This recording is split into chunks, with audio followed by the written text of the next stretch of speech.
America's role, not just in the Ukraine war, but in effect in European security. And given that we have an election in the fall where the two choices have quite a different view of this, what is the plan B for Estonia and NATO without clear US leadership in NATO? Now, the scenarios include a US withdrawal from NATO, although Congress has acted to make that more difficult. But in effect, a US president could decide not to order troops to defend a NATO ally, etc. So does Estonia, does NATO have a plan B? The problem with Plan Bs is that if you start to work on Plan B, then you forget about Plan A, and I think that is not the right way to do it. What the Foreign Minister Kallas said is that we have to support Ukraine not only as long as it takes, but as much as it is necessary, so that they can win. And of course, everybody has a role in that. So the price goes up with every hesitation, with every delay. That is so very clear. For us, at least, it's so very clear. What comes to the American elections, then of course, we have to work with every leader, elected leader of our allies. It's not up to us to choose the leaders of a different country. But what we can, I think, also in Europe to do is not so much talk about whose election victory we are hoping, or whose election victory we are afraid of, but to actually, focus on what we can do in the meantime. And that has been already for years. We have to do more for our own defense. We have to spend more on our defense, and we also have to all help Ukraine as much as it is really necessary for them to win. And we have made, our Minister of Defense has made the calculations that if everybody would commit 0.25% of their GDP as military aid to Ukraine, then it would be enough for Ukraine to win. And to all of those leaders who are saying that or not saying so directly, it's never that, but the public opinion is like, we have given a lot to Ukraine already, but 0.25%, 99.75% still remains for your domestic issues. So I think it's not a big sacrifice. Ukrainians are fighting on the battlefield. They are losing lives. They are losing soldiers. The only thing that is asked for us is reallocation of resources, and that is not much, I think. But let me ask you, because one thing the U.S. delay in aid showed was that Europe can support more, as it did, including Estonia, but not fill the gap that the U.S. represents. The U.S. is just too big. And that, as much as Europe did to send weapons and empty its ammunition stocks and allocate money, it could not fill what the U.S. can fill. And the same is true of the broader role of the U.S. in a NATO security environment. So my question is, you can increase, but you can't replace. So what's the solution? Well, that is so very true. We can't, U.S. is the biggest ally in NATO, and we can't replace U.S. I think what we have to do is to convince also Americans who are skeptical of supporting Ukraine or supporting European defense, and really trying to convince them economically. I mean, 48 states out of 50 states, the main investment partner, the main trading partner is Europe. American companies are earning 2.7 times more profit from Europe that they are earning from Asia, the whole of Asia, not China, but the whole of Asia. And also like over 60% of American investments go to Europe, and it's vice versa. So it is, jobs in America. It is also having an effect on America if something goes wrong in Europe. So it is also in the interest of United States to be present to support the peace in Europe. And listen, I remember I met with you months ago in Washington, and you told me you believed that Speaker Johnson would come around. Yes. And he did. So you're one for one on that. I will give you credit. It's essentially a whataboutism argument, and I wonder what your response is. Do you believe there's an equivalency between, for instance, U.S. actions in Vietnam, Iraq, etc.? I mean, and I don't want to like go through that old history, but the point is, does that undermine the framing of this as you have the free world, the defenders of a rules-based international order that is fighting not just a values-based battle right now, but one that is in the interests of a more peaceful world that has survived in the 80 years since World War II, etc., largely? What's your response to that framing? I mean, I was listening very carefully, and I think we have a common position, which is you are anti-colonialism and we are anti-colonialism. So are I think everybody who is also supporting Ukraine in this war, because Russia is the last colonial power in the world. They are trying to colonize Ukraine, very openly so. So when we talk to the global south, this is what we are addressing. And it is true what you are saying, that Russia has presented them that we are not colonizing power to African countries, and like you say, the Soviet Union was their friend, but actually they haven't seen that that was empire colonizing other nations. So I think this is what we have to focus on. What we have in common and what is the common language. So 45, that was true. United Nations was created and the United Nations Charter, which is a very good document. But what is lacking there is the sanctions part, the accountability. What happens if somebody breaches the UN Charter? And every time there is in the history, but I'm of course with my favorite historian here, so I don't want to go to that territory because he knows this much better. But I'm a lawyer by profession, so I'm really interested in the international law. And if you think, United Nations was created because of the big world crisis, which was the Second World War. I also feel that there is this moment in time right now to develop the international law further, and that is having a very clear set of rules for accountability, because that would actually be beneficial for the world peace, that the people who are thinking aggressors or would-be aggressors are really thinking that there is a price that they are going to pay if they are taking up these steps to invade another country. That's why I think it's important that Russia is losing this war, because like Timothy Snyder has said, in order for a country to become better, it has to lose its last colonial war. They haven't lost their last colonial war, and for them, I mean, they are not seeing that aggressors, rapers, killers, but expanding the empire, it's glory, and that's why, as long as it is glory, then the war is glory, then you will always have people, it's not this leader, it's going to be next leader, because if people admire dictators, there's no obstacle in becoming one or submitting to one. And that's why, you have to have this, bigger understanding, that Russia will lose this war, and then it will be beneficial to the society as well, because for a small country like ours, war always means devastation, human suffering, atrocities, whereas for a big country it might also mean new territories, new resources,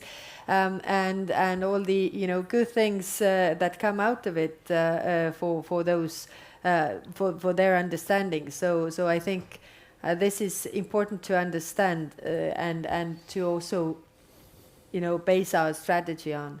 What is keeping the West from supporting Ukraine as much as it needed? And that is what Foreign Minister referred to. It's the fear, fear of escalation, fear from the nukes,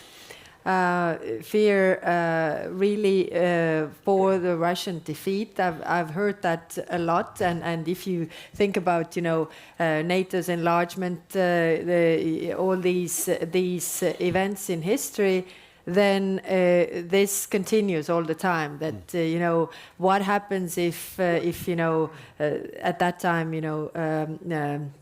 1990s, what happens if Soviet Union collapses? This is a bad thing. It's not a bad thing.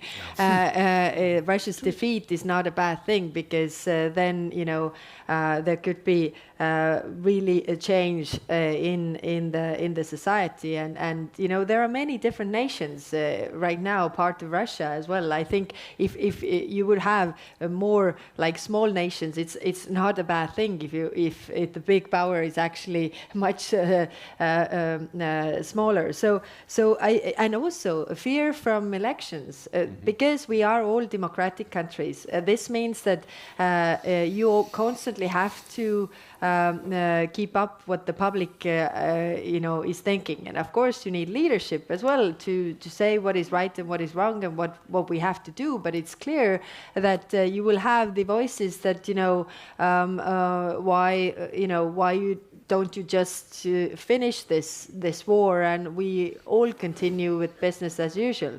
I think this is also understandable. So I think we have to recognize the fears that are keeping us back from supporting Ukraine. And I also agree with the foreign minister that the problem is that the West has been looking at Ukraine, but also at us through Russian lens. I said this 2 days ago, and I'm really, really glad to see that Minister Kuleba is also seeing this. And that is a problematic part, because these are the Russian narratives about Ukraine, about us, about Russia as well, that the West has bought. But it's time to really open the eyes. It's not the way it is. Verlanger, New York Times, thanks very, very much. I'd like, if with permission, to drag us back to the topic of the panel, which is defining as long as it takes, and get away from the other argument. We have a NATO summit coming up, which will be in part circling around this very question, what to provide Ukraine to give it hope in the longer term for the future. So what I'd like to ask the panel is, what should be the NATO military spending goal that comes out of this summit? Should it be 3%? Do you think you can get agreement on 3%? Should it be 4%? What do you think is required if the Americans reduce their support? What is required from Europe as a contribution of military spending so Ukraine has what it takes for as long as it takes? Thank you very much. Perhaps you, Prime Minister and Foreign Minister, if you both. It would be a good start if everybody does the 2%, because this year 18 countries will reach 2% out of 32. So that would be a great start. But of course, we have to aim higher. That is also very true. But the question is, what is realistic? And I'm just, bringing this example. We are spending 3.2% on defense. That has required us to raise taxes. I can tell you it is not popular. It is not popular, and all the parties who said during the election that we have to spend at least 3% for defense are not supporting the raise of taxes. Yeah. I'm only one soldier on the battlefield in this regard, and this is hard. It's very, very hard. So this. We are democratic countries, and saying that it's 4%, 5%. It is, of course, it is necessary in times where we are right now. But I want to emphasize, it's not slogans, it's real money, and we don't have, any other money than taxpayers' money, and taxpayers need to understand why we have to do this. and they need to be part of this. And I also understand why it is much harder for other leaders to explain this back home if it is already difficult for us here. Thank you very much. I would like to point, Olena Halushka, International Center for Ukrainian Victory. I would like to touch upon another very important area of Ukraine's resilience and ability to defend in the long term. And this is Russian attacks at our energy system. Russia changed tactics, and they are currently destroying our electricity, heating, and gas generating facilities. It's actually about the livability of our state. And Kharkiv, the city of the size of Munich or Prague, is presently without heating, and if it is not fixed before the winter season, we would have much, much more refugees and a big humanitarian crisis. So closing the sky over Ukraine today would cost billions of dollars. It's about Patriots, which Ukrainian government is talking about. It's about F-16, which are coming but always constantly delayed. It's about long-range missiles, so Ukrainians can hit the launchers instead of fighting against the consequences. Fair point, but just to the question if we can, because we're almost The question out of is time. that welcoming war refugees and rebuilding all those infrastructure would cost tens and tens and tens of billions. Why NATO allies aren't implementing the most cost-effective solution? It's a fair question.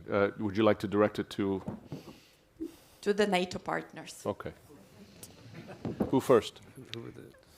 Well, in NATO we have 32 countries, and we in Estonia try to do our share. I mean, we are spending 1.3 or 1.5% of our GDP on Ukrainian aid. so far we have spent that. And protecting, I mean, I agree with you. It would be cheaper to defend and protect Ukraine than to give money later on to all rebuild this. And also Russia knows very well migration is the vulnerability of European Union, Europe. So what is he doing? He's creating the migration pressure, not only from Ukraine, but also bombing Syria years back, Africa, Wagner soldiers. All the migrants come to Europe, and Europe can't cope with that. So it is something that we have to keep in mind. And what I also explained to our southern colleagues that are much further from the war, and it is also, if your worry is migration, you have to help Ukraine right now. To anyone who wants to answer it, actually, Nigel Gould-Davis from the IISS. Maybe Prime Minister Kallas, you said we only have our own money. That's almost true. There are $300 billion of Russian state assets being frozen at Western financial systems. Legal scholars have found a legitimate path for taking it.